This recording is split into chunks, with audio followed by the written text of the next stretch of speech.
आप सभी को मेरी ओर से नमस्कार।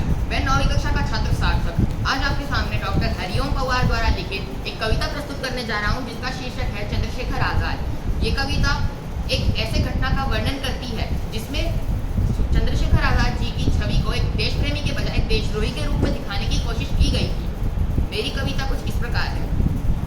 मन तो मेरा भी करता है झूमू ना झूंगाऊं मैं, आजादी की स्वर्ण जयंती वाले गीत सुनाऊं मैं, लेकिन सरगम वाला वातावरण कहाँ से लाऊं मैं, आजादी मेघ मल्हारों वाला अंतःकरण कहाँ से लाऊं मैं दामन में दर्द तुम्हारे अपने लेकर बैठा हूं, मैं दामन में दर्द तुम्हारे अपने लेकर बैठा हूं, आजादी के टूटे टूटे सपने लेकर बैठा हूं। घाव जिन्होंने भारत माता को गहरे दे रखे हैं, उन लोगों को जेड सुरक्षा के पहरे दे रखे हैं, उन लोगों को जेड सुरक्षा के पहरे दे रखे हैं।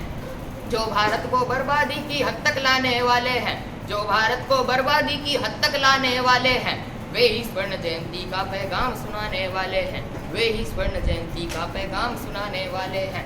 आजादी लाने वालों का तिरस्कार तड़पाता है, बलिदानी पत्थर पे थूका बार बार तड़पाता है, इंकलाब की बलिवेदी भी जिससे गौरव पाती है, आजादी में उस शेखर को भी गाली दी जाती है, आजादी में उस शेखर को भी गाली दी जाती है। इससे बढ़कर और शर्म की बात नहीं हो सकती थी, आजादी के परवानों पर घात नहीं हो सकती थी। कोई बलिदानी शेखर को आतंकी कह जाता है, पत्थर पर से नाम हटाकर कुर्सी पर रह जाता है, पत्थर पर से नाम हटाकर कुर्सी पर रह जाता है।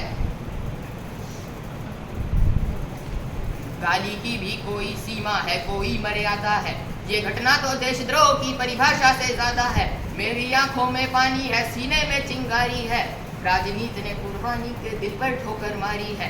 वोटों के लालच में शायद कोई कहीं नहीं बोला, लेकिन कोई ये ना समझे कोई खून नहीं खोला। सुनकर बलिदानी बेटों का धीरज डोल गया होगा, मंगल पांडे फिर शोणित की भाषा बोल गया होगा, मंगल पांडे फिर शोणित की भाषा बोल गया होगा।